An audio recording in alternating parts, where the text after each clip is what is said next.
Stay Alive is a survival horror tabletop role-playing game with elements of violence, emotional trauma, biological infection, and may include other mature content or themes. Viewer discretion is advised.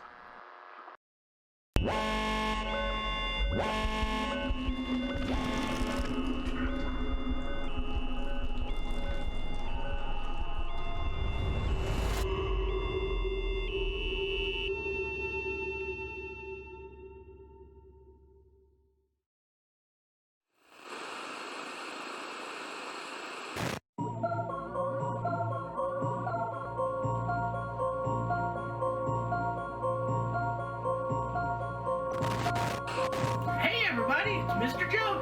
There's a red light on. What's that mean? You think it's stoplight rules or? Just here to wish you a great year at Hillington High.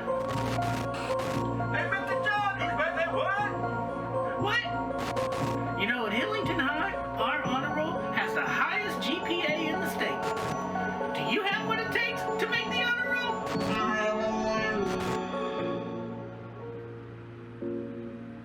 That good, Jimmy? You're all good? Passing on.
Previously on Stay Alive, our survivors found themselves in what appears to be an old, abandoned ARC research lab. Linking up with survivors for purposes yet unknown, the group was ultimately scattered when a flood of Zerk, both Hunter and Spectre, ended up pursuing them inward, ultimately spreading them out in a mad scramble to find protection or security for the entrances to the location or weapons with which to fight the oncoming horde back. This exploration led Lexi to seek out the armory. Unfortunately, she would immediately be accosted by an old friend with some shadowed history in the form of Jolene.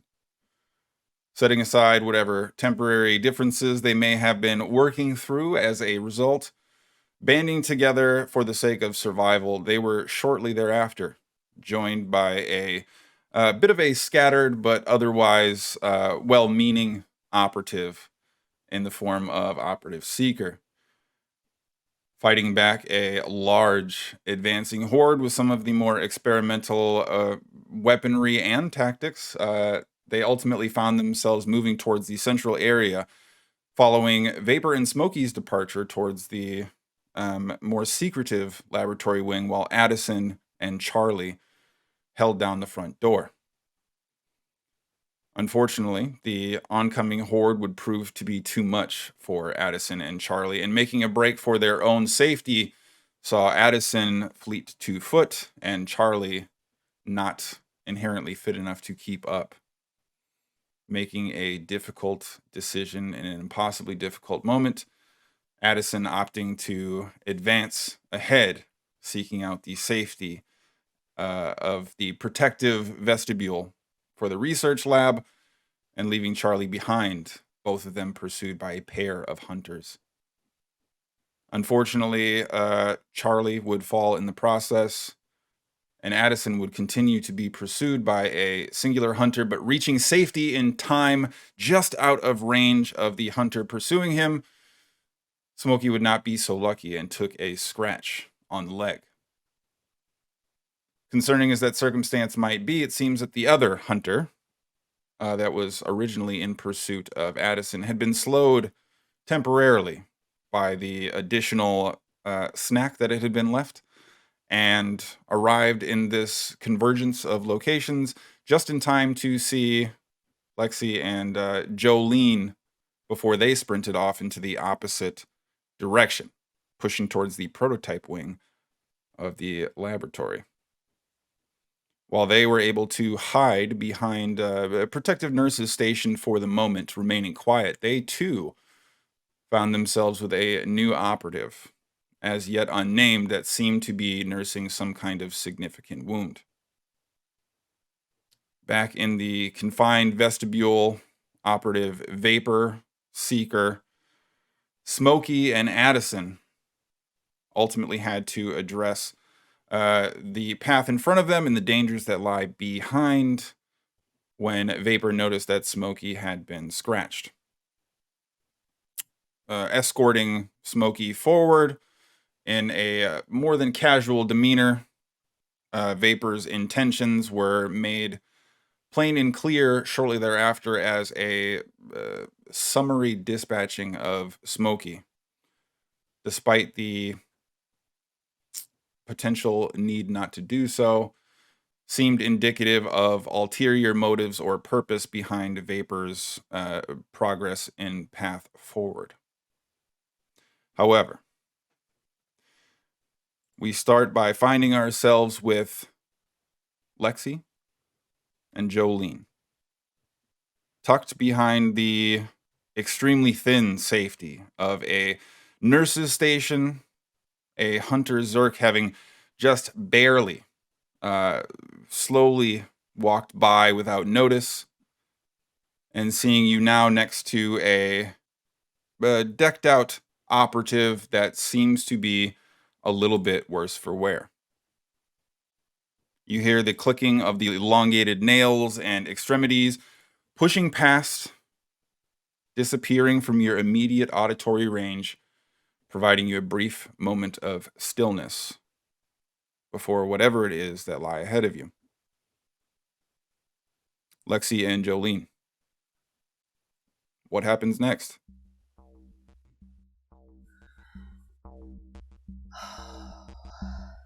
So we are tucked away, seemingly alone. Save for the operative that is currently with you right now. Sure. Hopefully they're. Well, yeah. Okay. I'm gonna turn to the operative.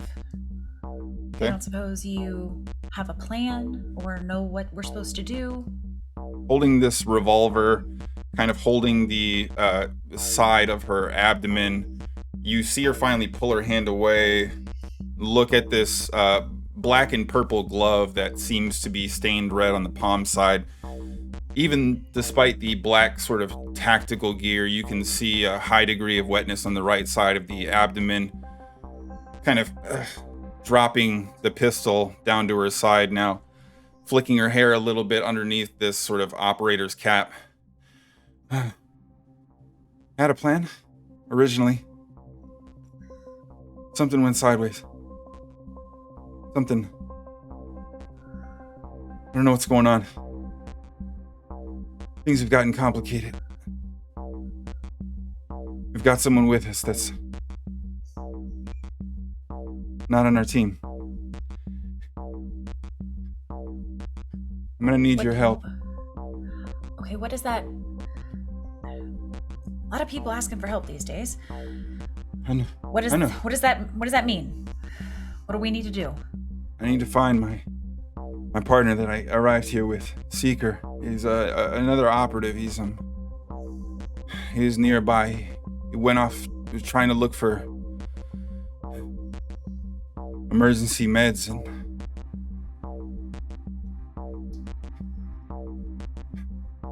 I'm not in great shape. Yeah. Do you have any medical supplies on you? I don't. We can maybe. Are either of you handy with a Band-Aid and a rag, or what? That would not be me, no. I mean, I can try. I can certainly try. It probably won't be great, but I can see what I can do to at least get you moving.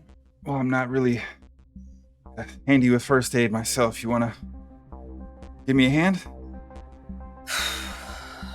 Sure.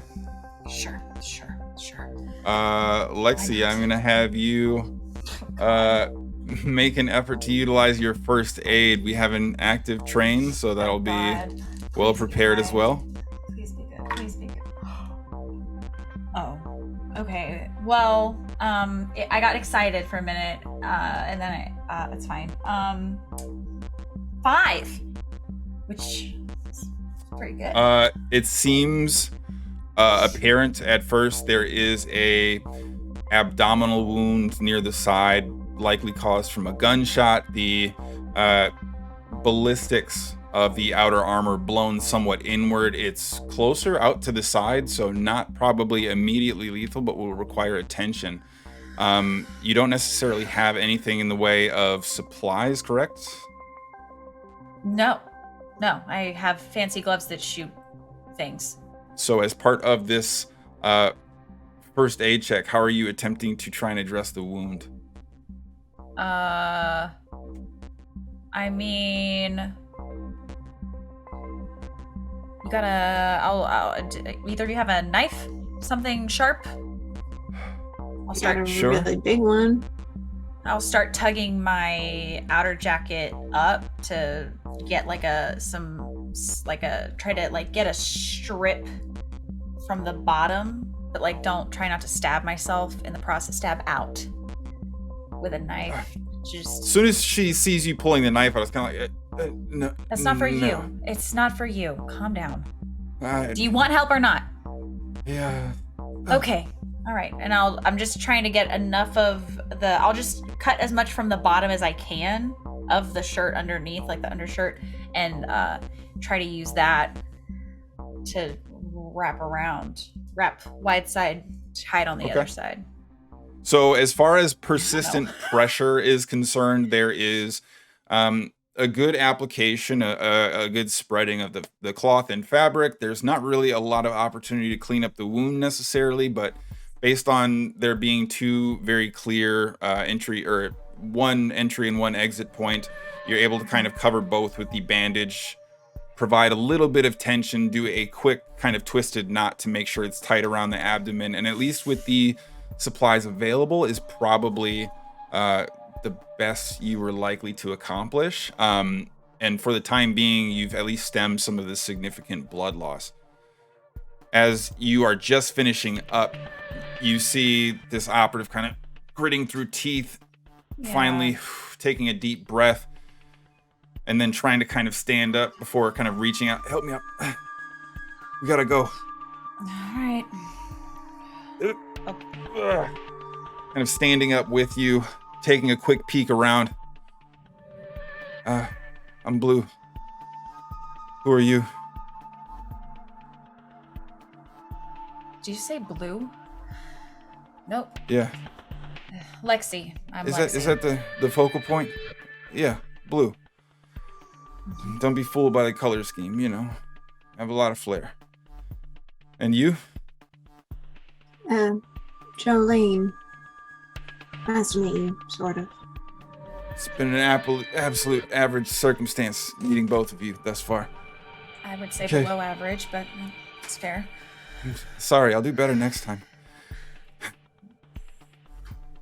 We got a emergency signal from one of our operatives. Said that we were supposed to report here 4 or 5 days ago. Arrived. I was insertion point of contact.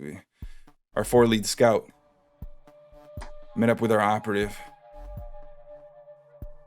gained access to the perimeter lab and provided the passcode, and then I got shot. Shot? There's a sample here, as well as a synthesizer that ARC was developing. I don't think that the pieces behind ARC's original foundation are entirely gone, and they're not interested in curing it. They're just interested in controlling it. If they can stem it, they can control it. They can test on survivors. They can deploy it by choice. They're trying not to get rid of the weapon part of it without dealing with the unfortunate side effects. We need to get that sample out of here, and we need to get it away from that operative.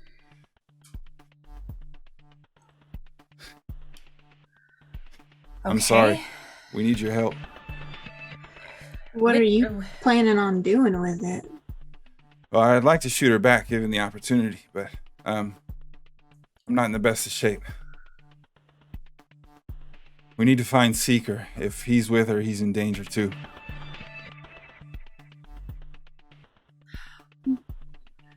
Okay. All right. Well, we've met a few of your friends. You've met Seeker? Somewhat. What does somewhat Briefly. mean? Have you met him or not? Well, there wasn't really a lot of There was a lot of introduction stuff happening, running, Where? trying not to die. Where did you meet him? Where did you meet him? Back I gotta know. Okay, all right, come on. Let's start. I'll gesture back towards the way we came from. He's locked behind some door now. And then, Some door? yeah. Which door? Well, let's start walking, I guess. No. Which What? door? You gotta help me here. We're not heading back towards the thing that's actively running down the hallway towards us. Right, are it we? went past us, right? Did it go past us? Yeah, Or it did seemed to go back? Okay, past okay, and okay. further in. Good question.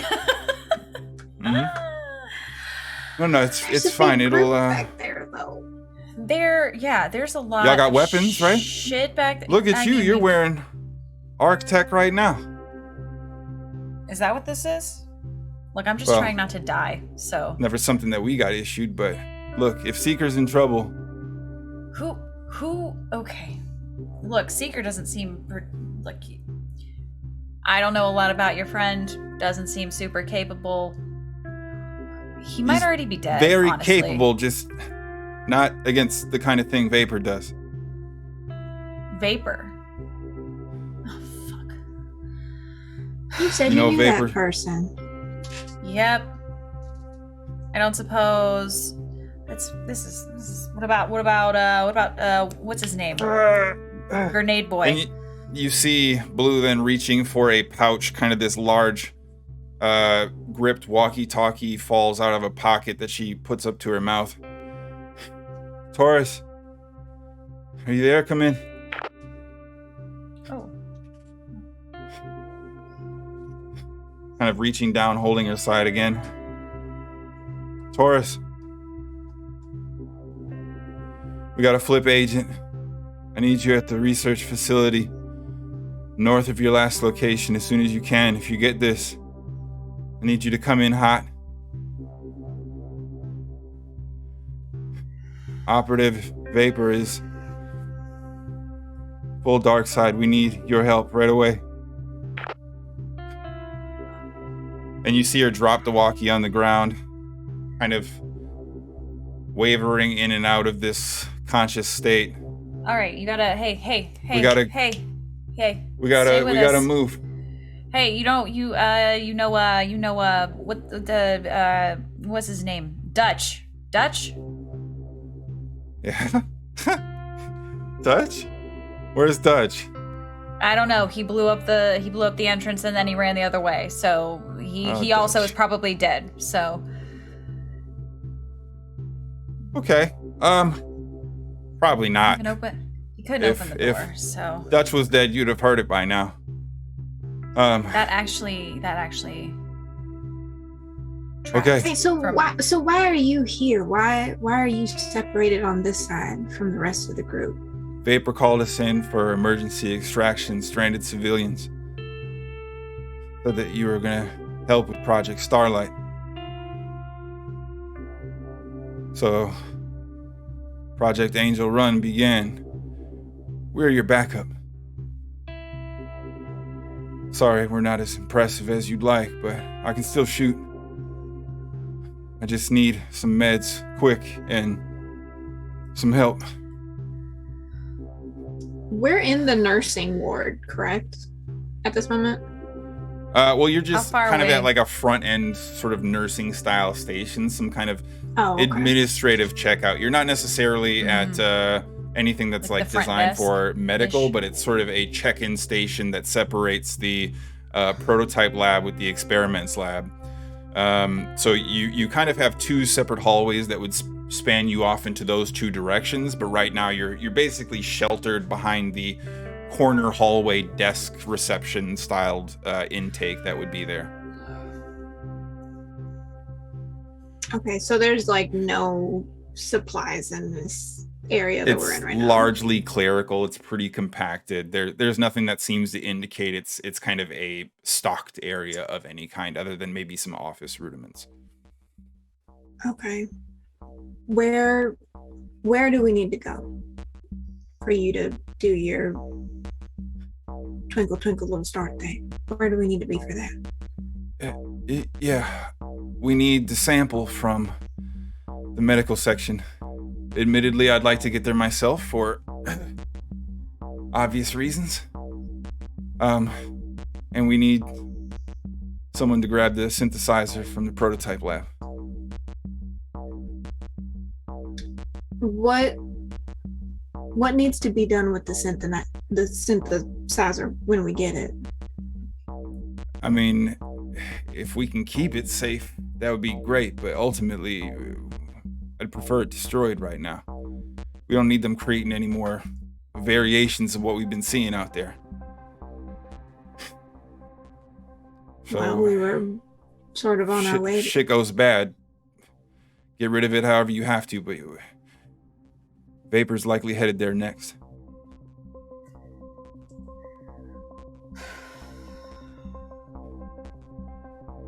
Can you help me?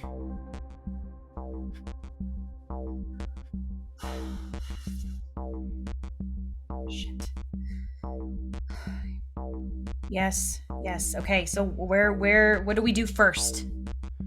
Operative Vapor is near medical. Admittedly, the Gundam arms that you have on, I think, would be a lot of help. I need your help getting me there. And, Miss Big Knife, I need you to try and grab the synthesizer from the prototype lab. Can you do that? I can certainly try. That's the spirit. What the hell is a Gundam? It's like, I'll just start putting like my stuff away and like I'm gonna head out.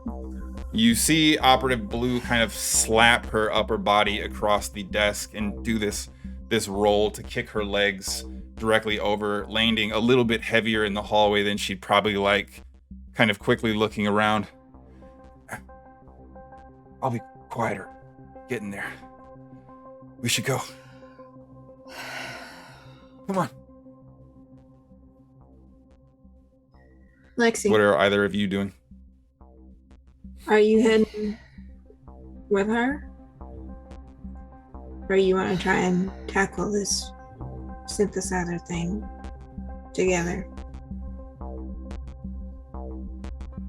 If you catch up, that's fine, but just know that I'm going in with my gun. Destroying the synthesizer is probably just as important, and if we have true allies and seekers over there, then I'll have help. It'll just be harder for me to get there, but I understand that as well. Whatever you need to do.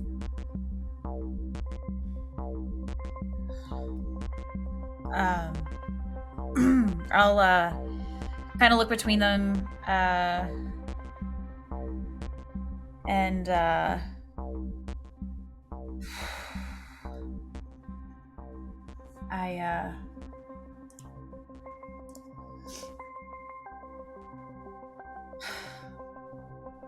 I'm going to. Okay. Well, it sounds like this prototype thing is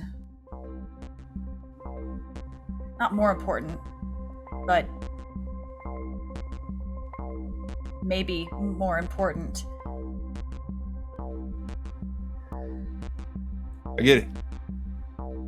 But just try to stay quiet. There's a lot of them back there. They're not very strong. I think the big creepy one is gone. Hunters nearby. Just Always are. Just be careful. I'll get there. Sure. We'll try and pull them our way if we see any. Maybe give you a little bit more time. That's mighty kind of you. Well, good luck. And kind of dangling the gunfire hip, taking these small steps towards the separated divide between the two hallway points, kind of pushing back towards the internal portion of the research lab proper. Addison, as you are just coming to terms with the events having unfolded, there is this brief moment of pause where Seeker is kind of looking at you and you're looking at Seeker, and the door just shut a moment ago before you see it open again. Vapor stepping through, quickly kind of turning around and hitting the close button. All right.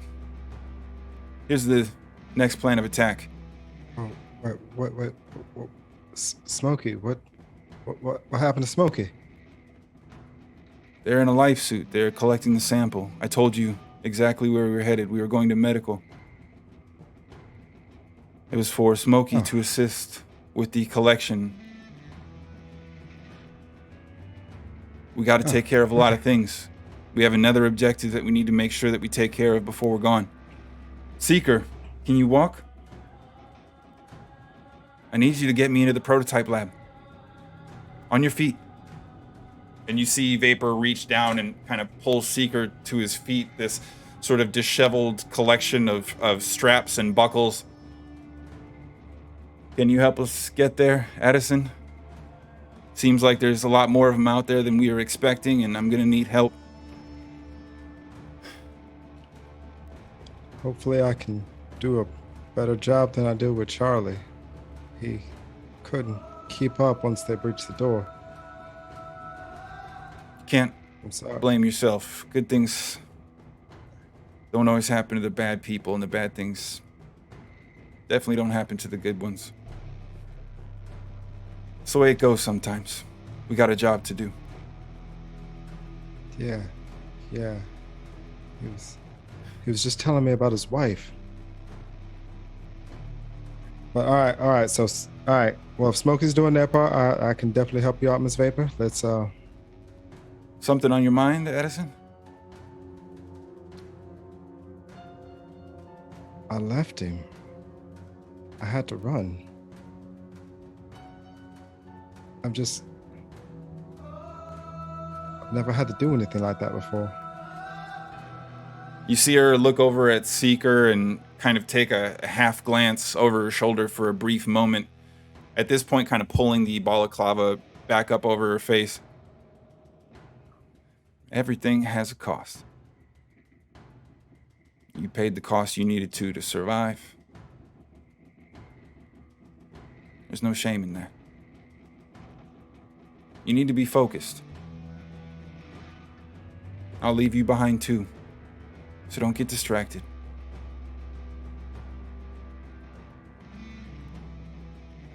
Just gonna kind of tighten my grip on that axe a little bit and just like, yes, ma'am. All right, just tell me what you need. Smokey is doing what they need to do. Now I need your help. Seeker, prototype lab, let's go. Yeah. I got that one somewhere.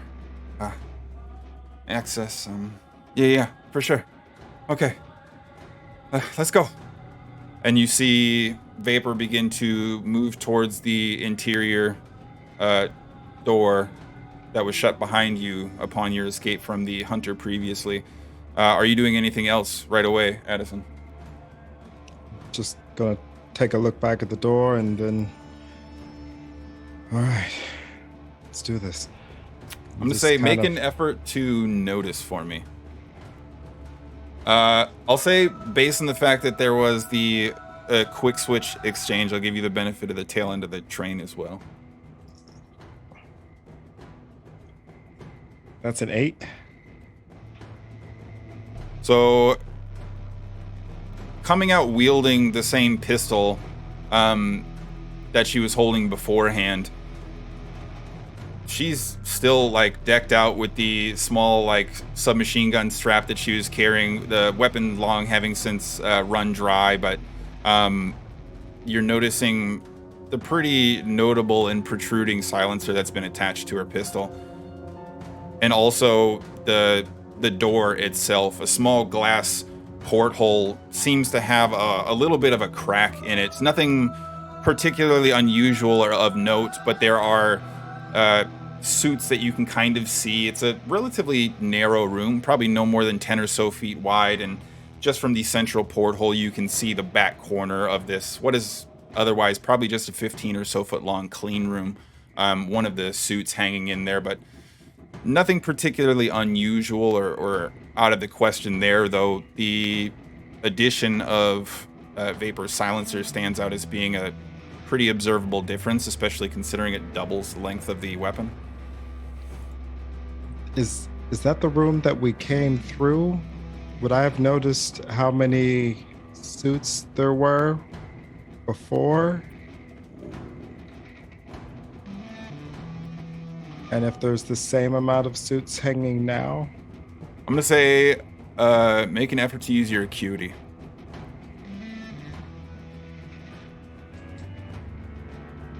Four?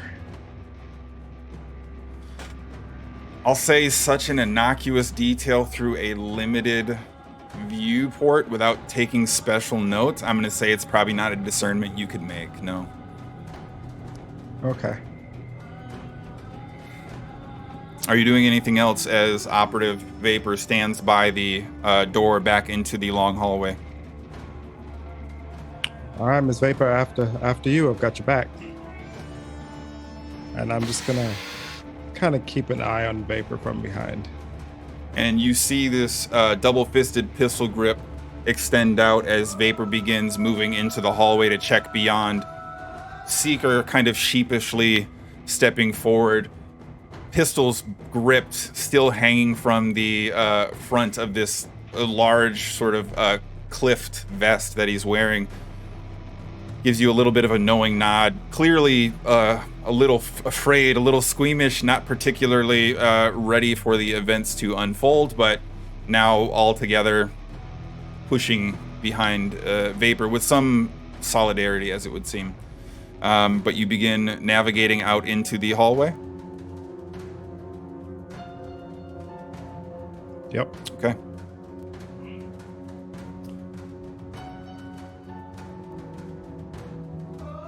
Esme, as the group is going about their various circumstances, the sound of Zerk, still this ever-present stressor and frustration in the nearby area.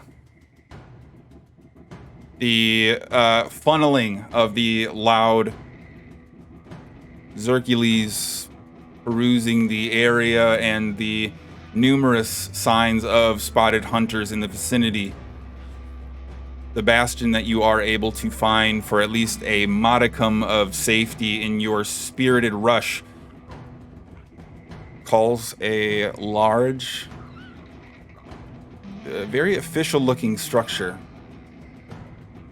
But the entirety of one of its entryways seems to be blown wide open. A gathering pack of Zerks still in dogged pursuit based on your very recent experiences and the downed helicopter that you had come across not long ago. It seems as if there are a number of different circumstances that have drawn Zerk to the area. But as far as isolated safety is concerned, there is probably one very limited and still somewhat risky option in front of you. What would you like to do? Okay. So the Zerg are congregating around where it's been blown open? No, from behind you, following the chaos and noise attraction that had drawn some of them from behind you, other than the very destroyed wall that still kind of has some swinging metal and an ember or two falling kind of in the darker night sky that you're able to make out, doesn't really appear to be any foot traffic one way or the other through that particular entrance. Okay. I'm going to kind of cast a few glances around to make sure I don't see any movement before I kind of count down from 3 and force myself out of the tree line into this opening. Make an effort to notice for me, please. Okay. Okay. That is a 6. Okay. So as you hear the Zerk behind you closing in, there is this definitive notion that this building is a draw of its own, but clearly some chaos, some recent circumstances, and this massive accounting for variety of Zerk that you've seen, even in your experiences immediately following the first signs of outbreak, even with some of your closer calls and the experiences you've had just beyond that, there's a very high concentration here, perhaps abnormally so for being a little bit secluded in this wooded area. You also see that there is probably a smattering of tracks that lead directly from probably just the edge of the tree line you're on into the back of the building, but they don't appear to be kind of this shambly, wishy-washy, kind of uncoordinated. They are balls and toes, kind of full forward sprint footsteps, only making out the front portion of the print. Clearly people were looking to move that direction in a hurry whenever it had taken place. Is there anything else you were looking to do before potentially navigating forward? No, I think I will just pull the pocket knife I have out and kind of flip the blade open and keep it blade pointed down, just handy, and I'm going to try and run in. Okay. So running forward, moving towards this destroyed entrance, you find yourself just on the entrance's edge, where you see the hallway is basically littered with already decayed bodies, the very obvious signs of wear and tear on clothing from, typical Zerk behavior, not protecting themselves from the elements or not feeling any kind of immediate need to protect their physical forms. But there was a bloodbath here, and now there's a bunch of bodies from what appear to be dead Zerk. Okay, maybe somebody's doing all the hard work for me. I'm going to as quietly as possible, I'm trying to listen ahead for sounds of movement. I would love to hear the sounds of someone sentient, but either way, I'm trying to keep an ear out and stay as quiet as possible, but I want to follow this trail of destruction or whatever has happened here. Okay. Maybe it's leading somewhere useful. So this trail of destruction seems to maybe be coming from one at least concentrated location. As you arrive at your first hallway that sees you kind of turned and looking down, there's more or less kind of like a stack of dead bodies, having maybe been felled all in one place, all relatively quickly. A large heavy metal door just slightly ajar beyond this pile of Zerk, and a hallway that offshoots just a little bit further down that same hallway, leading to some other wing of the building. That is specifically off to your right, and ahead, this trail of bodies seems to continue towards wherever these powerful forces that whatever small army must have pushed through here to eradicate so many Zerk in your path. But there is a large collection, at least a few dozen, scattered around, with an additional 10 or so piled up near that door.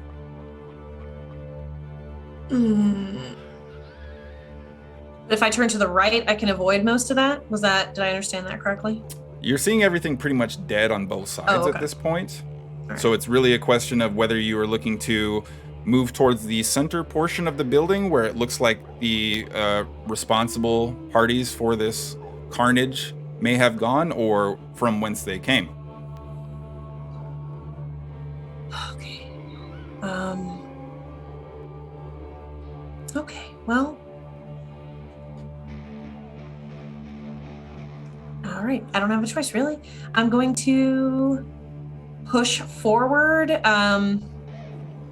and try to be as evasive as possible. If any of them are still wriggling and scrambling, I just want to,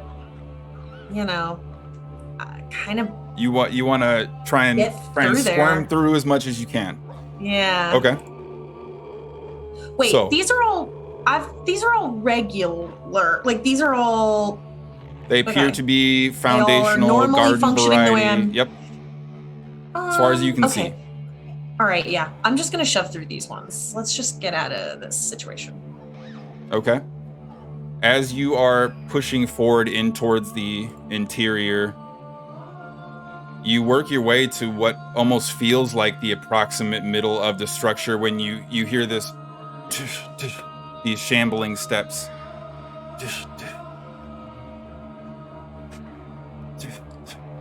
Making no effort or concerned concentration towards being covert, secretive, or sneaky. And you see this bloody hand slap onto the corner of the hallway, moving your direction as this face kind of pops around. A black forward-facing cap with red hair kind of just obscuring a portion of the face that appears to be also covered in a little bit of blood. Looking at you with possibly the most Zerk-like stare you've ever seen, this individual who is stepping around the corner now is obviously just grievously injured for the moment, but has a revolver dangling at the side of her hip.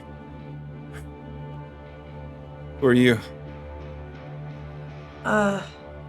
Nobody. Who are you? Be nobody soon. Yeah. Why are you here? That.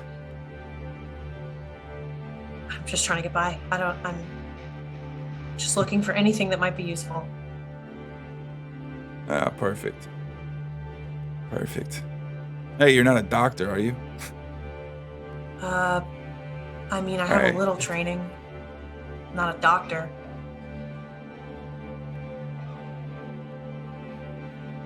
You have any gear on you? I have some duct tape and a knife. So not really, huh? I've had less. Shit. Look, I'm at a point where covert is a little off the table, so I'll just put my cards on it. I'm headed to the medical wing right now. I need to gather some supplies and shoot somebody. Is there any chance you'd be interested in either of those things? Yes, either of those things. Yes, one of those things. Wonderful. Would you mind? Would you help me out a little bit? Okay. Yeah, I will. Very reluctantly, I will kind of like try to prop them up a little bit. Okay. But I am keeping an eye on their hands, and I'm also trying to keep an eye on what's going on around us, because I don't know you from Eve, ma'am. I'm so sorry. Or okay, make an effort to lean on your sociology here. Ooh. Okay. That is a -2. Okay, so the insight of the truthfulness or trustworthiness of your new companion is largely obscured by the pistol she's carrying by her side and the very disheveled and lethal wound that they've taken at the moment, it seems. But ultimately has no reluctance in kind of throwing one arm over your shoulder, the hand with the revolver in it still kind of swinging by her side as she's taking steps alongside you. I'm Blue, by the way. It's fancy us meeting here. Blue, that's your name? Right. Yeah. Oh. You've got one too, I assume? Yeah, you can call me Esme. Oh. Is that like a secret name? What do other people call you? Do they also call you Esme? Nobody calls me anything anymore. Come on, I don't know where we're going. Shit, you're a bummer. All right, come on. Well, that's kind of rude. Okay, it's fair. I'll just kind of trudge along, and just try to keep an eye out. Okay. So make an effort to utilize your notice, please. Okay. Actually, do me a favor. I'm going to say based on your divided attention, trying to maintain optics on Blue, your surroundings, while also trying to carry the strain of this operative a little bit. Make an effort to utilize your focus, please. In addition or instead? In addition, but focus first. All right. So, okay, if focus was first, then that is going to be a 9. Okay. And then the notice is going to be an 8. Okay. So almost kind of jovial, washing over the last few minutes of conversation the two of you have had. Blue's arm still swinging rather heavily. How are you with a gun? Not amazing. Why? I'm just, I need to get to medical kind of quickly. Do you have a gun on you? No. All right, fuck it.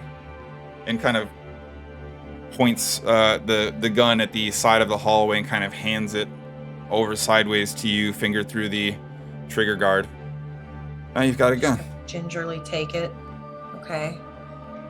And you see her kind of reach behind. You hear this Velcro open up, digging in what appears to be kind of maintaining this focus on Blue, digging in a handcuff pouch, but quickly pulling out what appears to be this probably like 3-inch pistol. Has no trigger guard whatsoever. Magazine well is probably only an inch across. Okay, let's go. Okay. Just in case we run into... I mean, this is my little Daisy, so I gotta have something on me. Okay. Are you anticipating we're gonna run into the person you're trying to shoot? Yeah. That's why. Okay. All right. Yeah. Fine. We're going to Fine. kill someone. Don't worry, they're really, really bad. I'm pretty sure. Okay. You good with this? Sure. I won't get into the details, but you're a huge hero right now, and kind of like leans on you even heavier. They're gonna write stories about you. Like, if books ever come back, it's gonna be great. I noticeably like stiffen and blanch at that, but I say nothing. Okay. We'll just keep helping her to wherever the fuck we're going. Hopefully there's supplies there. And with the care and casual demeanor of somebody not suffering from a significant bullet wound, Blue continues to prattle on a bit as you are slowly moving that direction. Lexi and Jolene, you eventually find yourself navigating down the rest of the hallway, pushing towards something representative of the Division of Wings opposite the experiments lab, and a large white lab-style door appearing to be reinforced or otherwise held together in some good structural regard, but eventually arriving at what appears to be the clearly marked prototype lab. The door itself closed. Before we do this, can you describe to me what this vapor person looks like in case our friend back there doesn't get the chance to finish the job? I mean, half the time she looks like smoke. So she looks like a badass.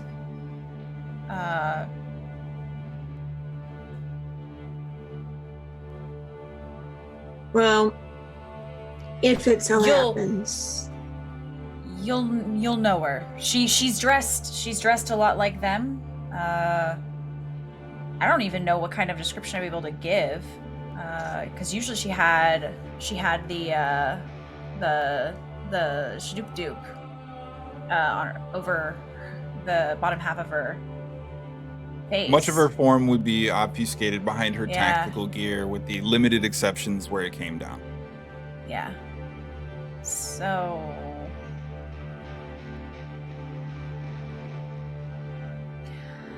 just looking for someone with an attitude. All right.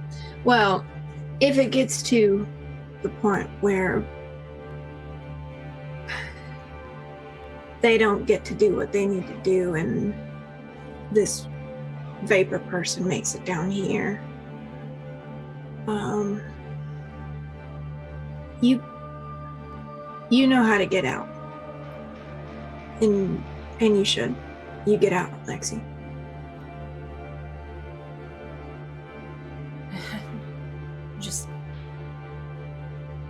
just leave you here? Is that what you're trying to say? Well, I just mean, I think we all have our jobs and our purposes here, and I think that if anyone's going to make sure that whatever this is doesn't get into the wrong hands, I'm happy to be a part of that destruction.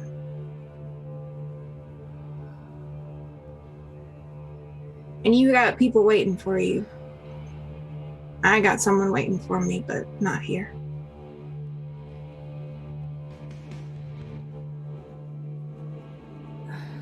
How about we both just try to get out of here?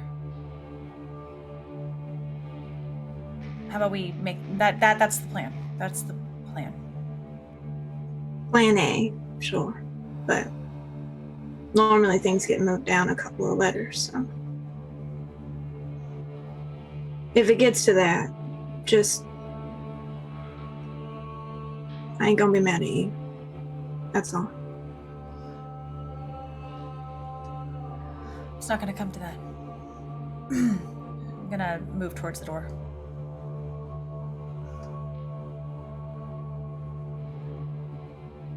Does it open?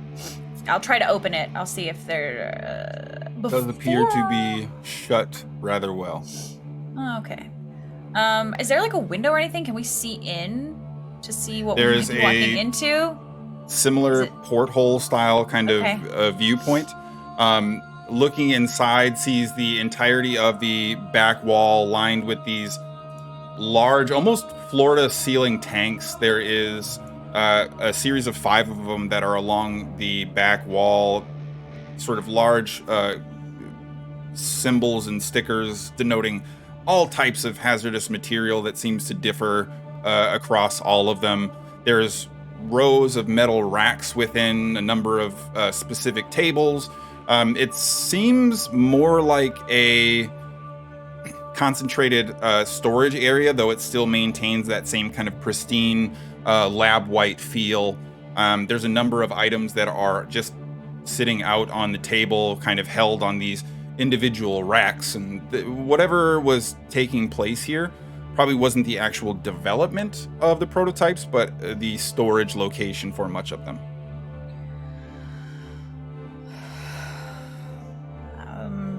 Okay. It doesn't look like there's anything like... There's no Zerk. No, doesn't appear to be Okay. any Zerk inside that you Okay, can okay, see right okay. away. Make an effort to notice for me. Oh, great. 2. Doesn't appear to be anything of note inside. Perfect. Love that for us. Okay. I'm gonna try to just open the door a little bit. Is there like a press key, anything like that? There is a small keypad that seems to be indicative of the one that Dutch was struggling with a little bit outside the main entry point.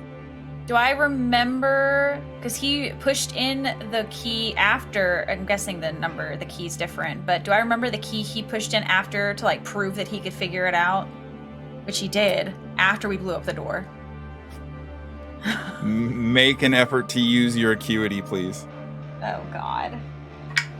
Oh, it's a 4. Yeah, 4-digit number you maybe got a sneak peek at while running from Zerk after the explosion. I'm gonna say, unfortunately Running not. that fast.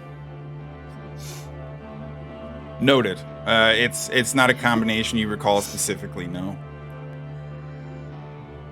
I don't suppose you have any ideas what this number might be, huh? Would I, from being here a couple of days maybe beforehand? Make an effort to use your sciences. Oh, yeah. 0. Yeah, I mean, it was a good thing that you happened upon the location in the state that it was in. Able to find access on the heels of others having departed, securing it only behind yourself, but not otherwise providing yourself free ease of access throughout the facility.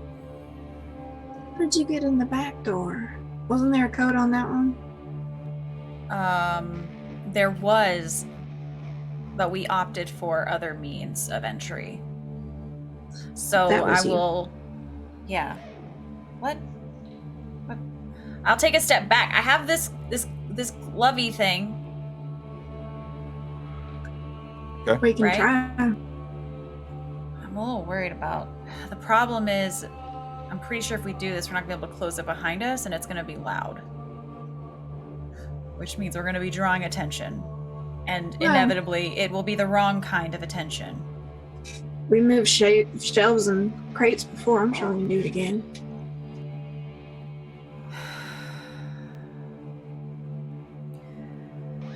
All right. I'm gonna take a step back. I'm gonna try to push Jolene back a little bit because I have no idea what this is gonna do. But it's some fancy equipment, so I'm guessing it's gonna be decent enough-ish. And I'm just gonna try to fire at the handle, The locking I guess? mechanism, The locking or- mechanism. Thank you. Yes. Perfect. I Okay. know, I'm a professional spy. I know I'll how say that these the things work. door is not particularly agile, and we'll just Okay. provide it as a given that you could hit it. Go ahead and roll a d4 for me, please. I feel like that's a 1. Okay. So, especially in comparison to the small arms that you're used to, there is this massive shot that rings out of the end of this fist as you squeeze your fist around this trigger guard within the exosuit itself, and there is now probably a good 3-inch hole in this security door. Doesn't immediately open up based on the damage sustained. You can clearly see that there's a little bit of extra wiggle room. You definitely hit close enough to the locking mechanism, but simply didn't deal enough damage in the exact right spot. The door itself probably will give way with another shot, but your first one simply not perfect on target. Big is the hole? 3 inches? A few inches, Like- yeah. Could you fit a hand through there? Yeah, you probably could. It'd be a little tight, but you could probably squeeze it through. Could I stick my arm in and try and see if I can just unlock it from the other side? Let's say that you're small enough in form to be able to try and attempt something like that. Make an effort to utilize your deft, please.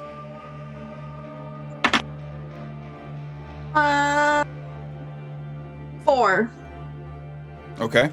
Not a particularly difficult task, and you do ultimately kind of begin finding the mechanism, though it is relatively slow, and over the course of like the 10 to 15 seconds, you see the opposite hallway, the one Blue had recently departed from for the first time now, maybe a good 100 or so feet down, 75 to 100 or so feet, a small shambling as this shot ricocheted off the interior walls, the sound causing some exploratory zerk in the nearby area.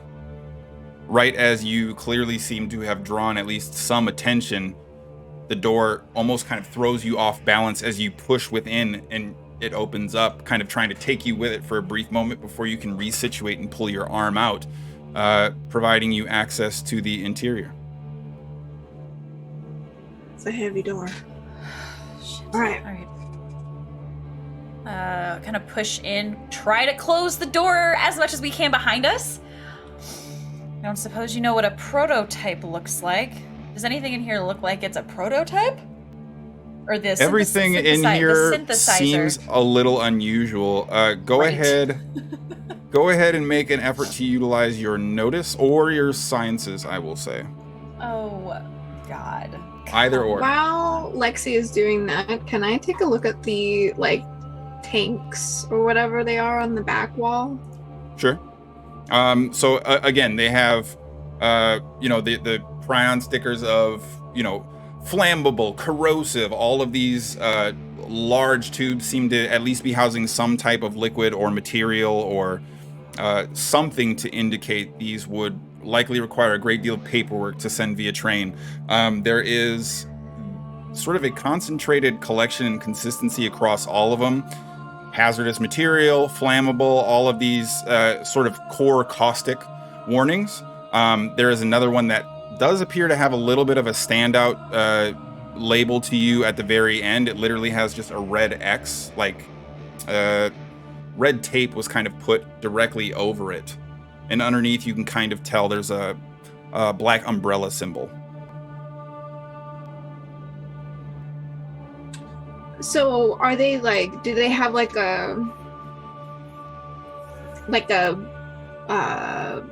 thing to open them, or are they just barrels? Are they glass fronted? They have metal? a front. No, they're all solid, opaque, metalish. It seems you Okay. can't see into or see through them. They all have a large release valve directly attached to the front, where it appears Okay. that they're kind of affixed to the location.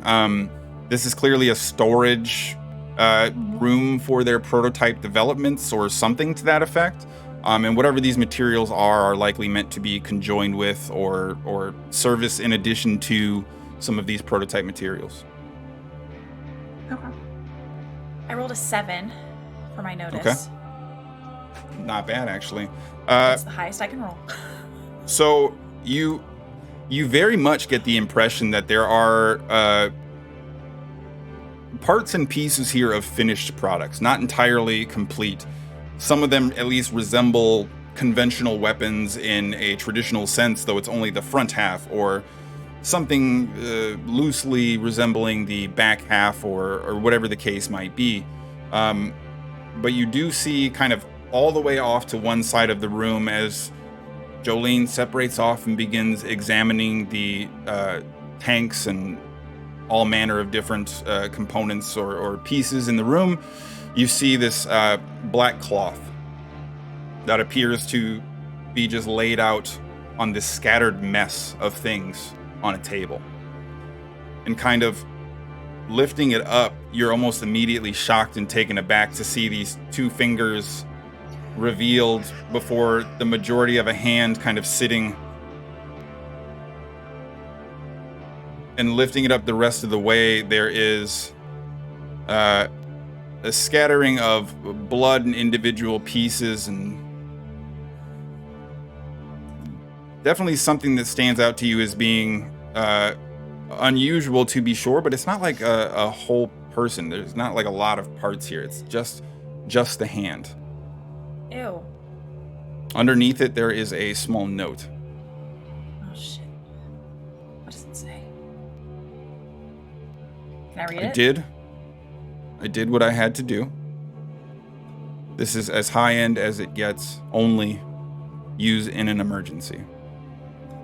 And lifting the cloth up the rest of the way, there is this sort of encased plastic valve hypodermic needle.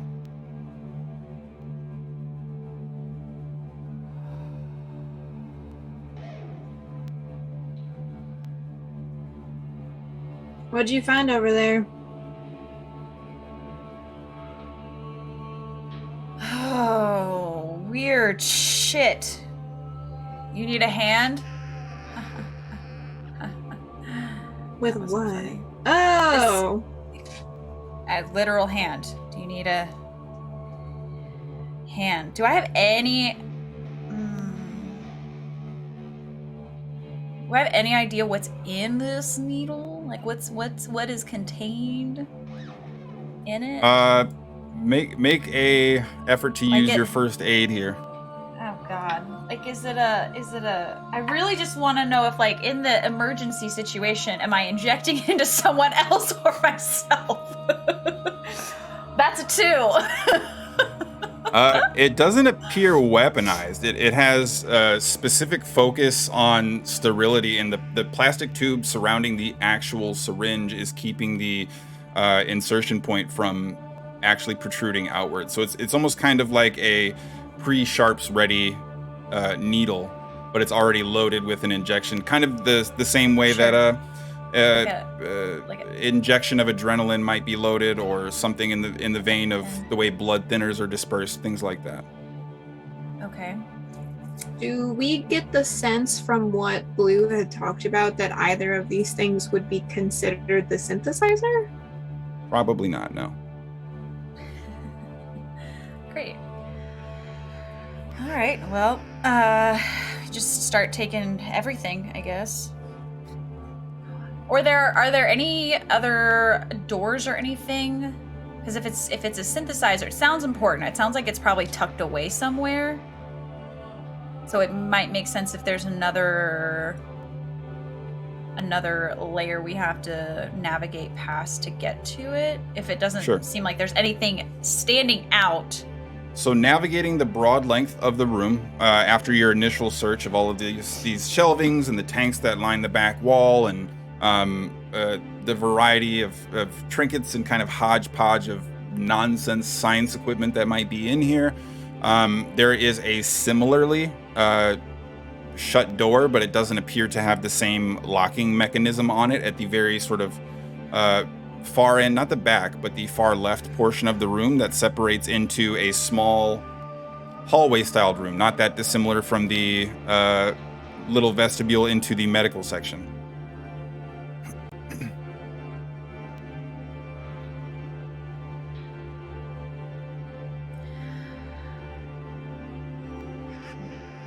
You don't think the synthesizer's in here? Nothing here when I did a quick sweep, other than the hand. So we could take the hand with us. Oh, I hate to say it, but I think we have to. I'll Yeah. I'll pass over the needle. Does it those things, does the hand go with the needle? It's there basically on top of the note, seemingly a paperweight to the document. Oh god, is it gonna grow something from the hand? All right, well, I'm gonna pass both of those over to you. Okay, sure. I have the gloves, so feels like you should. It says only an emergency. See, but all these science bullshit people, I don't know what they consider an emergency. I feel like everything for the past however long has been an emergency. But I'm gonna try to pass that off to you if you'll take it. Yeah, I'll put the injection thing in my pocket, and I'll sort of like jokingly interlock my fingers with the hand, and I'll pet it. Okay. Isn't it so nice? That's alarming. All right, I'm gonna keep doing a sweep to see if there's anything that looks like something fancy and synthesizer-y-ish. My guess is we'll start to navigate back towards the left, like you said. It was left. So as you enter into this kind of next room, you see that it is extremely narrow, a little bit longer, probably 20 or so feet, and along the 10-foot wide interior along both sides, there is room for a total of 8, but you see 4 hazmat-style suits hanging from the wall in these designated locations, directly above the door beyond. Prototype volatiles. Life suit required. Shit! This would have been nice to know about before we made the trek. This feels like the right direction. And there's 4 There's of 4 these. suits. 4 There's suits? 4 of them, but there's space for 8. I think we should take the other 2. Where are we gonna take so no one can fall? Yeah. Okay. All right. How heavy are they? I mean, they're not like light to carry around like a bundle of We don't clothes, have to but they're carry it probably far, I guess. no more than 15, 20 pounds Just apiece. take them out of them. Okay. All right. I guess we suit up. I'm gonna try to get in a suit. Is there any way for me to have my gloves on the outside of the suit? You can certainly try. It is designed as an exoskeleton, so it'll hug the outside of the body. To what extent that will have additional side effects is entirely dependent upon how things go. Okay, well, I'm going to get in the suit, and I'll try to put my gloves on after, and whenever Jolene is, Yeah, Jolene suiting up? I'll get in a suit, and then I'll take a second one and sort of like take the arms of it and like tie it around my shoulders, and then I'll tuck the hand in there. Okay. Oh my god. So I'll grab the other extra suit. Yeah. Okay. You don your suits and see that the clean room beyond is clearly separated out. This open air environment also has some standout and notable concerns almost immediately. Sort of pushing the door open in front of you, a large red release sees the doors slide. This waft of vaporous-like smoke pouring out from the door behind as this thin layer, probably about a foot off the ground, of this yellow smog almost clings to the ground in every direction. You know, before we walk into our imminent death, it's good to work with you again, at least.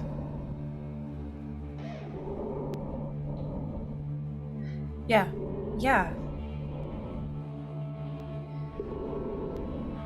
Jolene,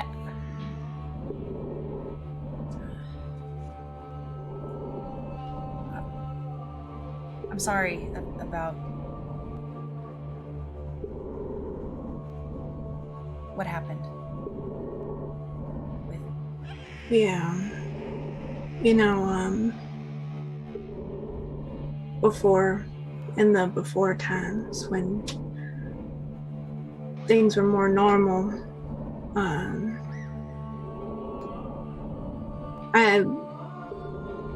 I was on a ranch with my family, and when I met Jacob and things went bad, we always agreed that similar to how you put cattle down if it gets diseased, sort of a stop them from suffering thing.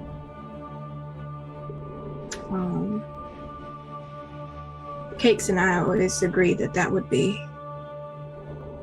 our promise to each other. We'd put each other down before we turned.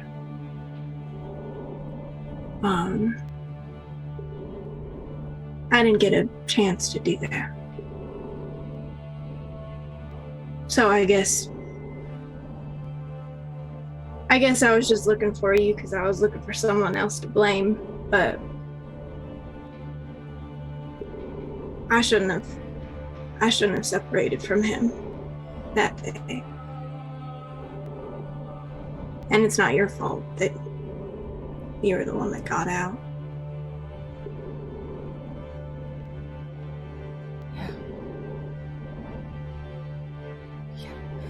Yeah.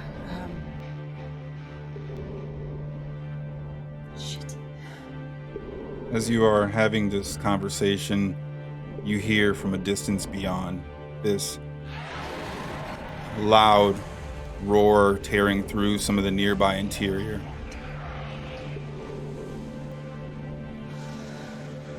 Look,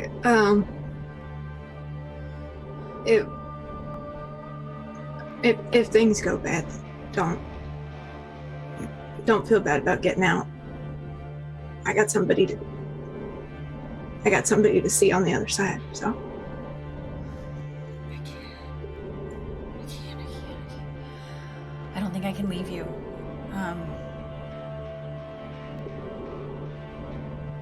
Shit.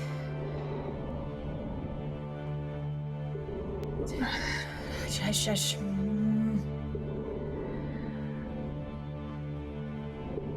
Let's see what happens, I guess.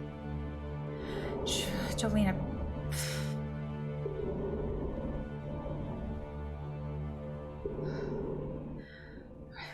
when we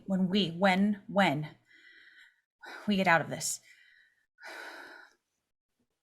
we need to have a conversation. Yeah, when we get out. Addison,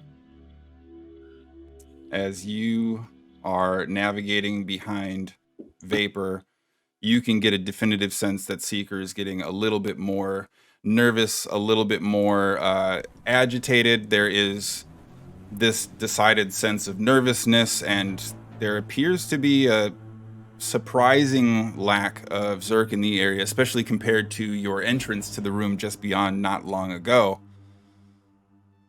until you hear this sort of loud guttural roar coming off from somewhere in the distance, this familiar noise, maybe not in the most traditional of senses, but definitely something that stands out to you as being large.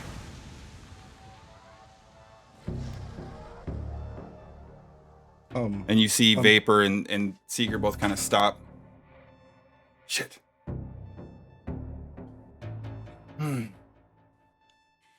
Miss Vapor, what the fuck was that? I thought we'd have more time. Wait, you knew that thing was coming? Not exactly, no. I didn't know it'd be coming. I mean, but like, they're always nearby, at least, you know? We gotta move. Seeker, just in case. Give me the access card.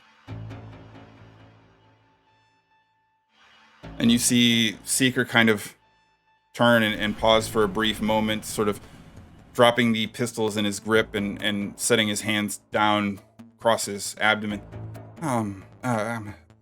But protocols, because that's 2 per team, and I'm the other half of the team that's supposed to.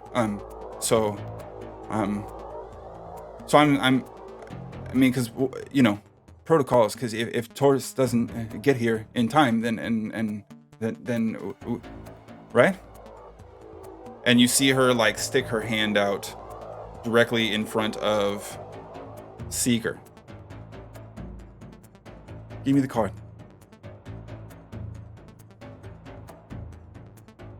And you see Seeker kind of reach onto his little clip ring, hands kind of shaking. Don't you two work together? Yeah, we're on the same team here, Addison. I'll just 1 sec. And you see Vapor kind of growing a little agitated. That thing's gonna be close. Come on, let's go. I'll say, Addison, go ahead and make an effort to utilize your sociology here.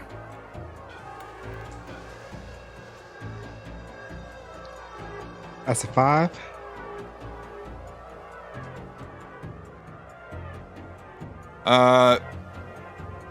Seeker's very, very nervous. Clearly not used to this environment or circumstance. There's a resistance there that feels a little abnormal, and you get a pretty definitive impression that this exchange, something's off about this exchange. Miss Vapor, we just left Smokey on their own to do whatever. We're gonna come back for Smokey. We're gonna come back, make sure everybody is safe, but we don't have time. There was 4 of us. Shouldn't we have like doubled up or something? Like one of you like agent people? The other half is with Dutch, and I'm sure that they're being well taken care of.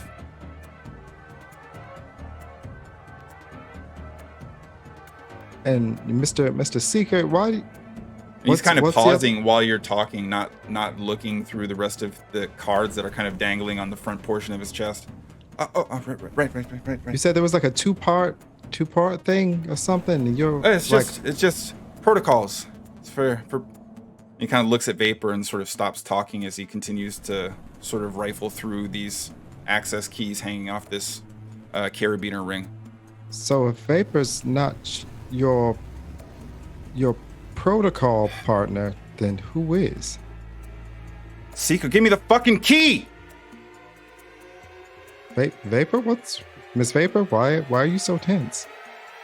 I'm not tense. I'm busy.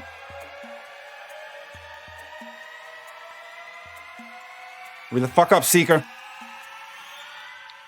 I got it right here. I want to take the key.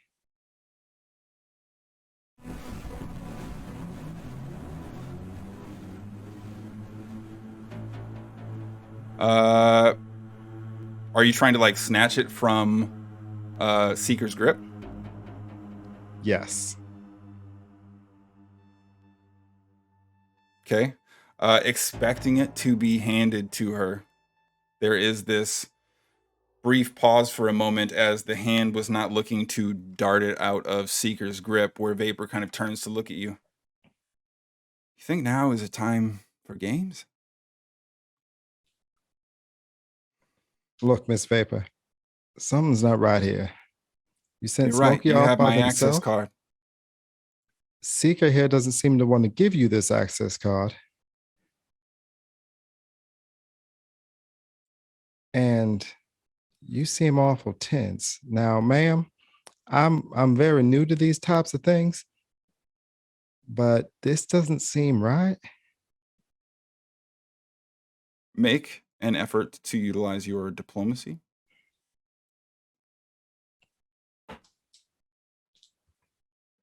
That's a 5. So Vapor looks to you. Everything is fine. Turns and squares up, kind of takes a half step towards you, gets directly in front of your form, And just over her shoulder, you see Seeker behind her.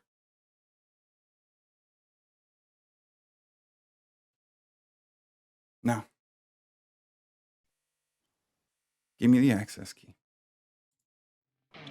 What does this exactly give you access to?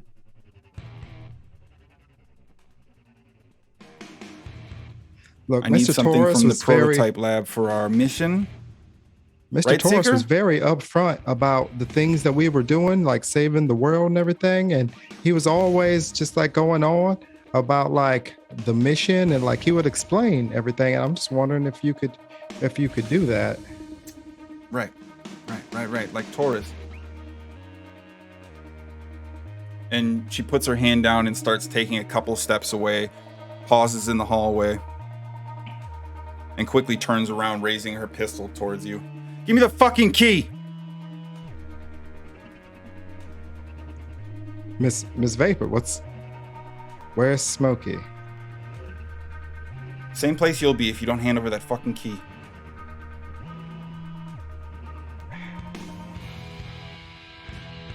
There's plenty of monsters about.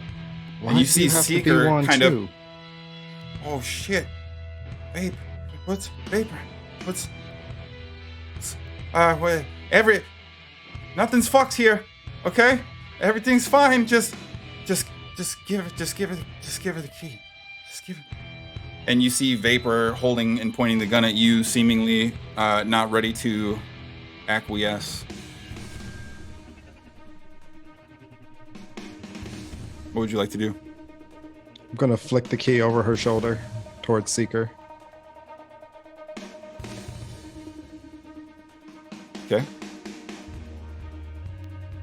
And then put my left hand up.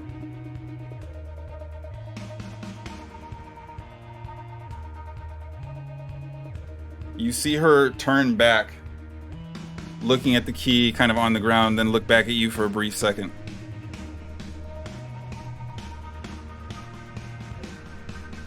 Begins stepping to navigate over to pick the key up. Takes off the silencer on her pistol, throws it in a upside down pocket before velcroing it shut. You're not going to cause problems now, are you? As long as you stay on the up and up, man, we won't have any problems. But there's enough monsters out there without needing to be more in here. As a matter of fact, I don't think there are enough in here already. And you see her point the gun towards Seeker's leg and immediately rattle off a shot that pops in the hallway. I would like to swing upwards, bring my right hand to my left with the axe at Seeker's face. I mean, at Seeker's, at Vapor's face.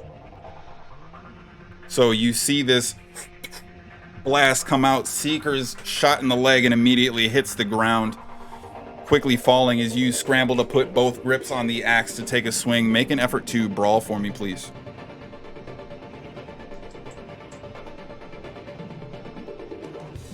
That's and we have a train going. We do. That's an 11. Okay. Roll a d4 for me.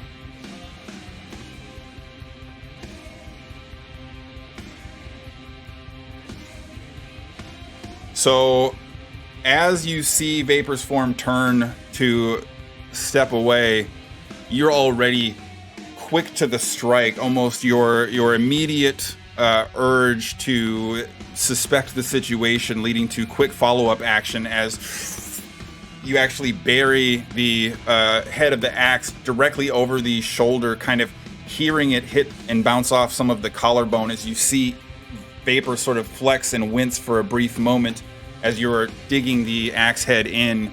This devastating strike that sees her thrown off balance and quickly sliding across the ground.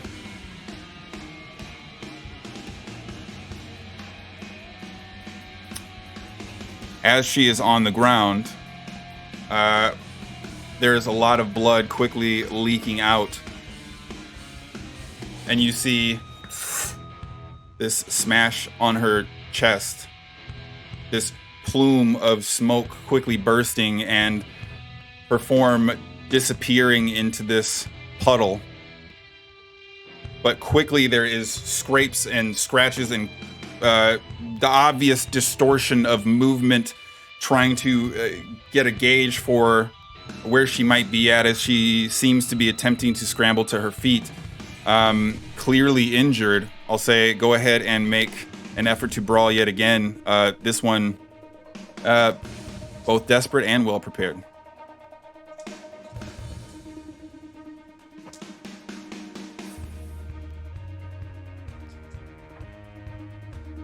That's a 9. Okay.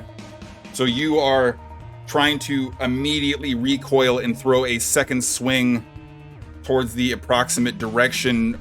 Her form probably moving somewhat erratically, taking your moment to seize the action. Roll a d4 for me, please. That's a 3. Okay. So you hit with the middle portion of the handle, slightly off from where you were looking to strike. That sees the axe head, not maybe the primary point, but still kind of rolling into the strike, clearly opening some other kind of wound, as there is this brief plume of smoke, this quick spray of blood in the directional movement of the axe head before you see the smoke kind of slightly reform, this translucency beginning to emerge as you can see the two soles of the feet now directly on top of the blood pool itself. Whoa. And the initial shot firing into Seeker, now already seeming to have drawn some additional attention from the Zerks still located within the building. Moving from the opposite direction towards you, you also hear this. What the fuck? Esme, as you are helping Blue along, you see this figure swinging an axe sort of erratically. You heard a gunshot in this individual on the ground, as now between you there's this small clutch of probably about a half dozen Zerk that seem to be drawn towards the sound of the gunfire. And Blue kind of leans on you heavy. Seeker? What the fuck? Where's Vapor? And it's about then Addison. You hear the weapon discharge again. Roll a d4 against yourself, please. That's a 1. Your body is spun as a shot clearly intended for the center mass of your chest wings you in the arm, the aim slightly hindered from the axe wound and the clear loss of blood, as you see this set of bloody footprints quickly turn and begin sprinting. Yeah, see, they're sprinting, but I'm pretty sure at this point I'm probably just a tad faster, and I would like to run that filly down and ask her another question. Okay. Esme, you see this concert of chaos with no conductor for the moment, a shot ringing out seemingly sourceless, and Zerk continuing to move towards the two individuals in the hallway, one of whom also appearing somewhat injured for the moment. But now between you, a much more notable presence of Zerk in the hallway. You see Blue kind of raise up the much smaller, the little sort of like purse pistol. You ready? Just be cool. Which one? The dead ones first, and then you see her eyes kind of flittering in and out of consciousness, but everyone else can live. Just the dead ones. Kind of straining to see and focus. Okay. Kind of begins lining up a bit of a waving shot, trying to remain focused on the target. All right, one. Whenever you're ready. Mm-hmm. Come on. I will awkwardly pull this gun out that she gave me and point toward the Zerk and try to get rid of one of them at least. So you see her first 2 shots lodge themselves in the wall and the ceiling, the sort of tile dusting from old school, kind of like school ceiling tiles drifting down. I'm not gonna lie to you. I can't shoot very well. Maybe you should just stop. I'm gonna try and start firing. Make an effort to use your accuracy, please. Okay. Oh, okay, 7. All right, and immediately there's this quick clack as both of your shots, finding much better purchase than the shots previously let out by Blue. Instead of the errant shots off the building interior, there is a very decided, notable impact in one of their torsos, and another one immediately cratered to the ground as you see Seeker kind of scrambling on his chest to pull out guns, trying to, from the flat of his back, extend out some kind of return fire to provide assistance in that endeavor. As you are having this small sort of breakout in the hallway, Addison, please make an effort to utilize your fitness. That's a 10. And as if chasing down the Phil yourself, you begin giving chase, quickly trying to monitor and follow the visual aid of the footprints, looking to finalize something in the vein of an encounter. Lexi and Jolene. As you are now in this lab, the sounds of some unusual, monstrous style Zerk noise. There's a brief moment of calm. And you see and hear these pointed finger-like claws almost kind of stab in through the security door. This hunter perched directly outside the clean room that you just put your suits on. Probably much smaller than you would have expected to generate such a noise. But immediately clawing at this door, seeming to have followed you in some capacity. And you hear that roar again. Which direction is the roar coming from? Further beyond, in? somewhere. No, where you've already come from. Oh, okay. Oh, great. Okay, at least it wasn't like a rock and hard place. Okay. Well, I think that's maybe our cue. Yeah. Jolene is like, I don't know what's in this room, but I'm gonna find it. I'm gonna go in the room. Once we get a little bit into this breathy room, I'm gonna dump my suit so I'm not like holding on to it, just so that it's not accessible. And I'm gonna close the other door behind us. Okay, sure. In hopes that buys us a little more time with this whatever the heck and Hunter. Well, as you see the hunter's fingers kind of dug into the door, sort of staring at you through this porthole, you hear this kind of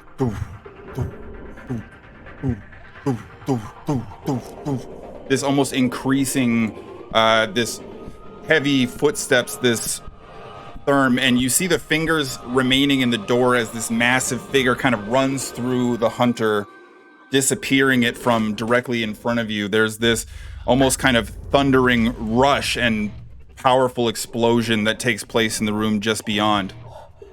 This God. crashing cacophony. And there's silence for just the briefest of moments. Then you begin to hear this rushing liquid noise. The bottom seal of the exterior clean door.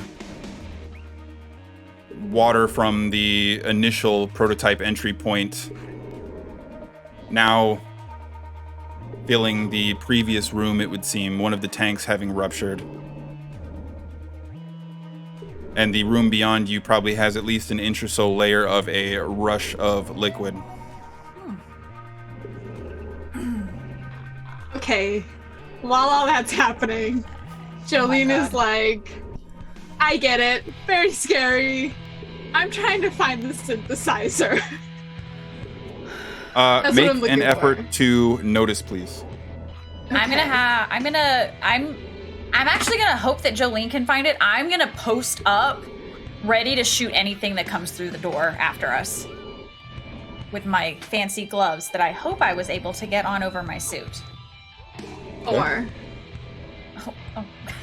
So, as you are navigating around, there is a number of these large sort of scientific like silos, large glass sheaths, kind of covering some core sample provision or material or something to that extent. And these devices, a variety of them actually trapped behind these, almost like they were kind of vertical test tubes that are like 10 feet tall and kind of stretch from floor to ceiling that have these protective glass cases directly around them. This is clearly similar to the room before it, probably for storage, but these are for much more protected materials. It would seem they're all kind of double cased with protective sheeting and then these large, clearly very thick pieces of glass that are protecting them in their housings. I'm going to say it's not difficult to find because there's not really a lot of individual areas to look in this particular room. All of them do have the information or the prototypes within cataloged. And you eventually come across one that appears to be a small black box about the size of kind of an old school car radio, except for it has a lot more kind of additional metal parts and an enclosure that makes it almost look like an old school Ghostbusters kind of ghost trap to some extent.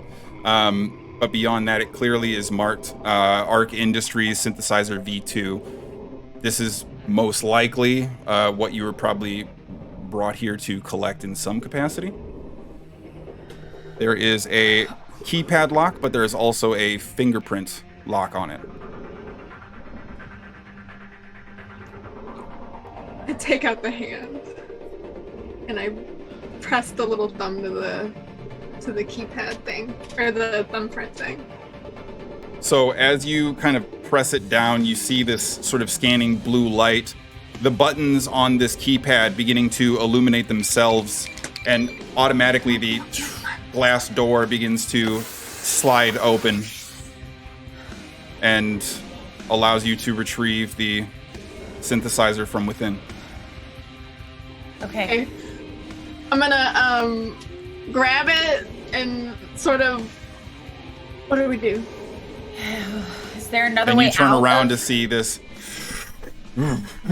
Xercules beating on the door outside. No. Is there another way out if we, oh God. Oh my God, quick scan. How, is there any way to get out of this room other than the way we came? Anything? This room is much smaller and clearly reinforced a dozen times over. There's only one way in that you can see right away. Oh, so for my knowledge, how tall is a Xercules? Closer to 9-10-ish feet. So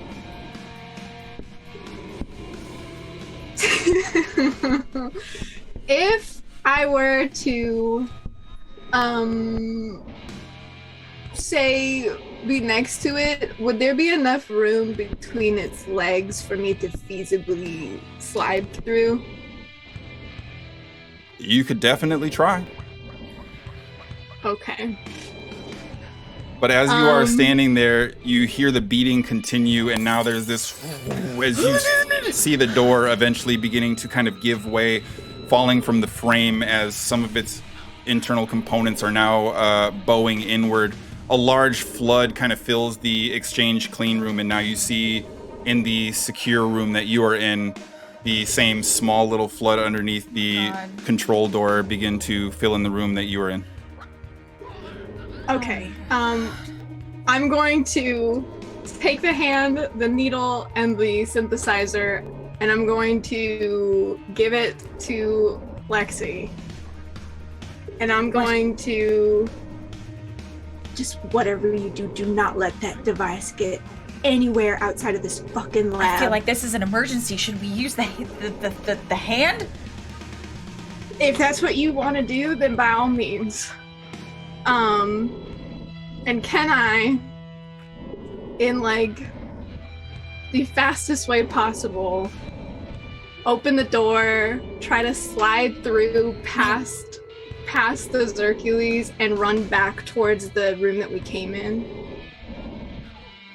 Can I do that? You can certainly try. I'm gonna try to. Can I try to stop her before she gets to the door? If I realize what she's doing, Jolene, what are you doing? What are you doing?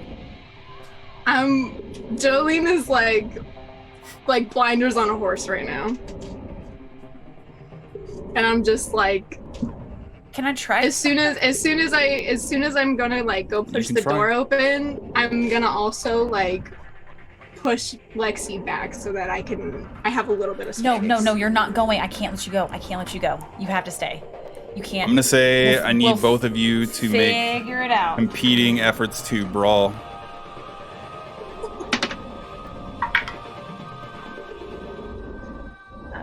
Well.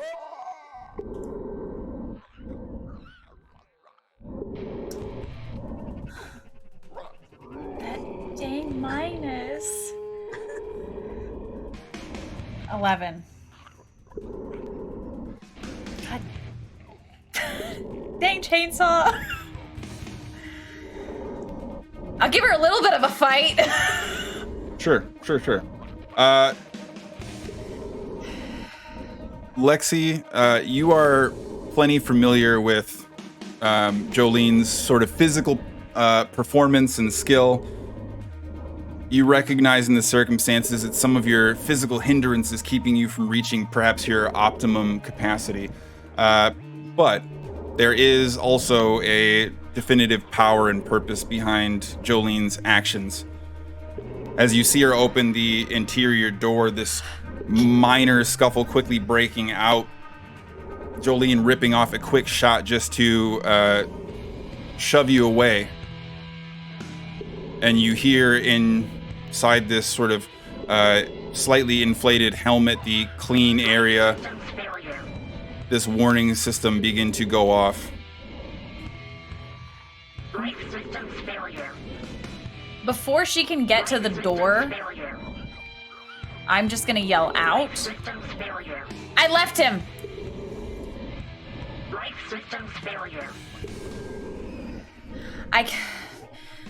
Shit. I was scared. Things looked bad. And I left. I bailed. I could have gone back. I could have tried to help, but I didn't. If anyone goes through those doors, it should be me. Jolene opens the door and for a split second stops. Then make running worth it. And slides under the Zerk and starts heading back towards that front room. The And, like, smash on the perimeter. Full force running. Make an effort to utilize your fitness, please. 8.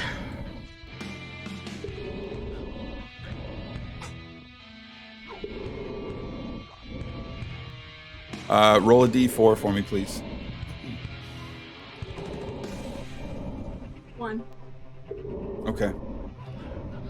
As you try to time in between the bangs and the lack of focus that this massive creature has, the large sort of form immediately roaring out, providing you the quick moment to push, opening the door up and taking a running start towards the fast swing. As you slide through this forward momentum, sees the door immediately open, the second one kind of falling off of its hinges a little bit, and as you go to slide through, you actually miss this thundering grip, this attempted slash downward as you slide through. Only the opposite side turns, kind of rotating, this almost desperate smack, and as you are sliding on your hips, kicking up this liquid on the ground as you are sliding through, you find yourself actually swatted and propelled towards the tanks at the back of the wall, lifted off the ground almost a couple feet as this massive creature immediately swats at you. Fortunately, you brace, taking the impact rather well, and it seems the desperate nature of the attack didn't really provide opportunity for scratching or clawing to risk infection. But it is the Xercules kind of still in front of this door. You now towards the back of that first room, and Lexi still in the very precipice of the entrance on the secure room. Okay, after I kind of slam into the tank, I want to just sort of, hey, ugly! And I'm going to try and get its attention so it leaves Lexi alone. I'll say actually make an effort to use your savvy or your threat, I'll say. Either or, your pick. We'll choose threat, because that's a 10. Okay. So you are seeing this, and right as it begins to focus on Lexi for a brief moment, kind of retraining its directional perspective, Lexi's frozen in place for a brief moment, kind of staring at one of these things for the first time this close up. And as you hear now Jolene's voice from the room beyond calling out, you see it turn quickly out of the doorway and begin charging towards where the original tanks were. The Xercules coming at you full speed, a quick leap, sees it leave the ground, moving 6 or so feet in the air, nearly crushing portions of the pipeworks along the ceiling before it lands your direction. What would you like to do? I'm gonna, as it's running at me, I'm gonna sort of also yell, "Run, baby girl!" And I'm gonna try and kind of get out of the way just long enough to give Lexi a little bit of time to get out of the room. What is Lexi doing?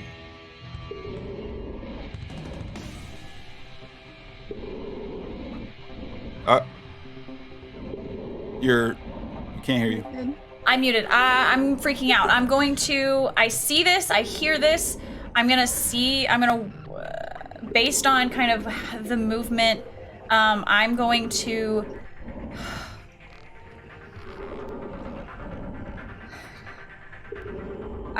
start to creep a little closer, trying not to draw his attention. I'm gonna grip this little black box tight. And I'm going to try to, as soon as I see which way she's trying to direct it, I'm going to try to slip by. Okay.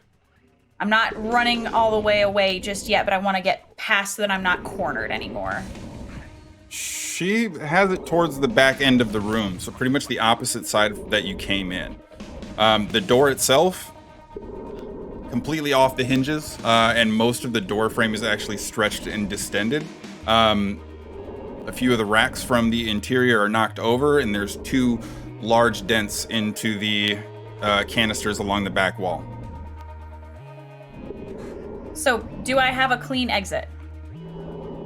Okay, then I'm going to start making my way that way. As I do, this may be a bad decision. I'm gonna take off the cap for this needle, plunge it into the hand, and I'm gonna throw it towards you. I don't think it's gonna explode. It's not a grenade. Okay. No. But I'm gonna throw it towards you. I'm going to grip this box really, really close. Try to catch your eye as I'm moving.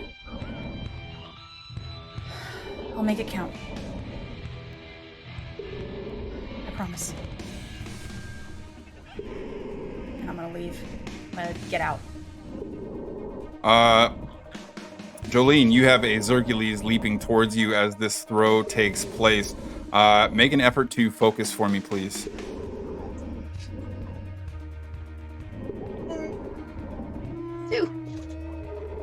Okay. More intent on focusing on the immediate threat in front of you.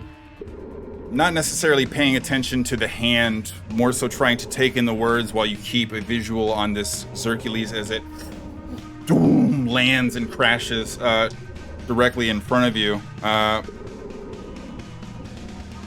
And it is going to bat at you directly up against the tank. I need you to roll another D4 for me. 3. This time, the propellant of being slapped against the back of the room is magnified with your body having very little time to slow down before smashing into the back of this tank. There's actually a brief moment in time where this massive form kind of crushes you into one of these tanks, and you hear a number of your ribs snap as this massive creature basically tries to throw you back up against the wall as you see another hand coming up to provide some kind of immediate slash. I'm going to say you have catastrophic internal damage. For the remainder, you are going to have desperation on all of your physique, fitness, and endurance checks. So if you are making any of those efforts, you will automatically be in a desperate situation.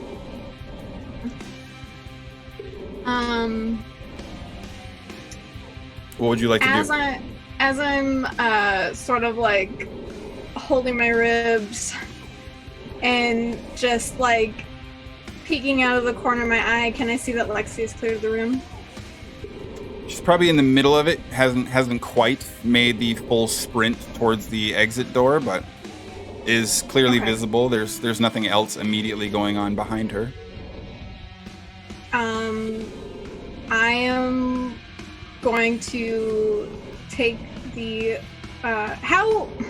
actually before I do that, can I also see on the Zerk in front of me, are they standing in the liquid? Are we both standing in the liquid? There's a 2-inch pool in the whole room. Okay.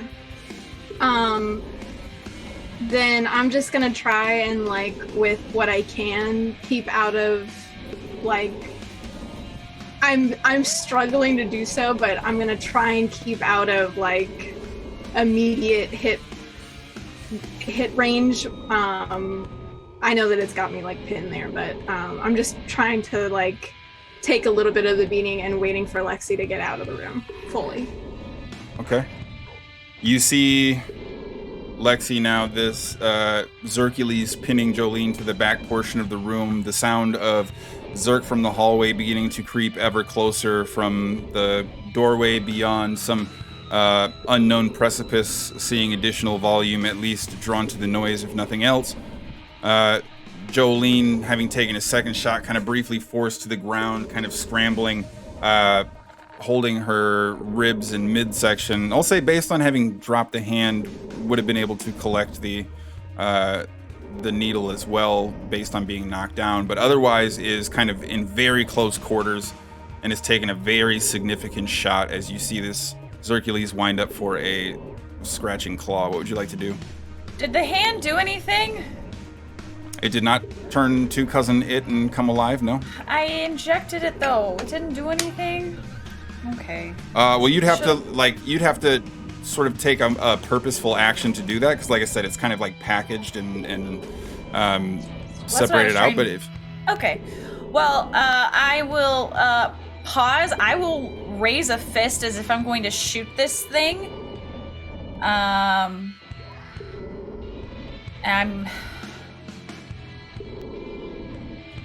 still clutching this box. I'm going to make brief eye contact with Jolene.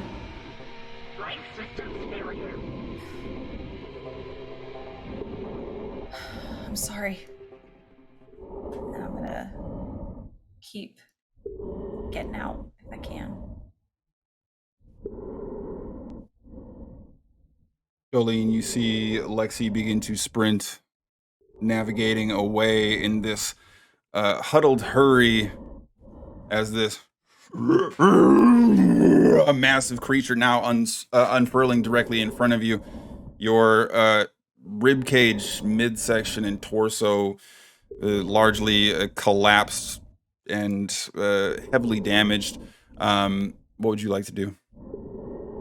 As soon as Lexi clears the room, I'm going to pull out the lighter that I came here for, flick it on, and drop it in the liquid under me.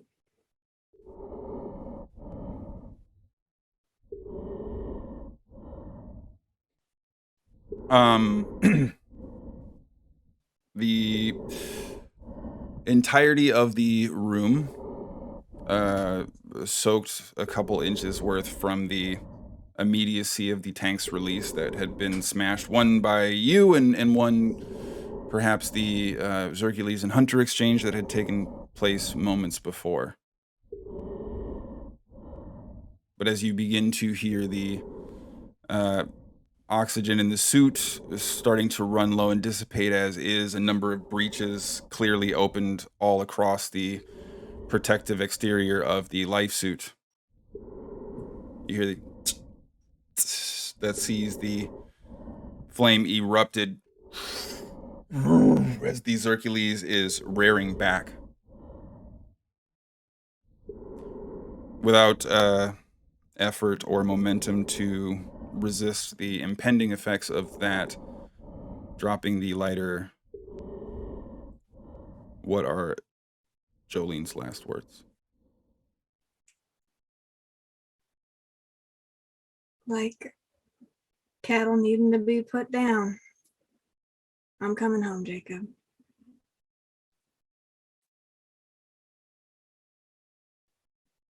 Lexi sprinting down the hallway, there is this loud roar that you had heard times before, followed by this vacuous silence. And from behind you, the doorway, cleared only by 20 or so feet, this eruption as the entirety of the hallway is filled with a fireball and debris.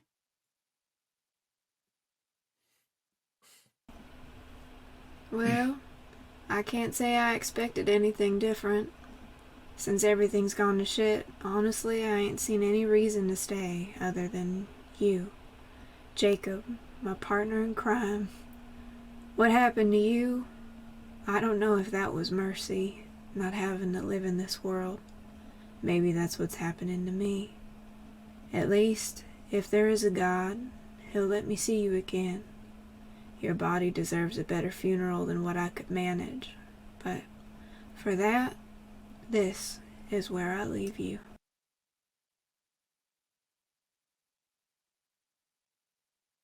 To those of you out there surviving, stay safe, stay alive.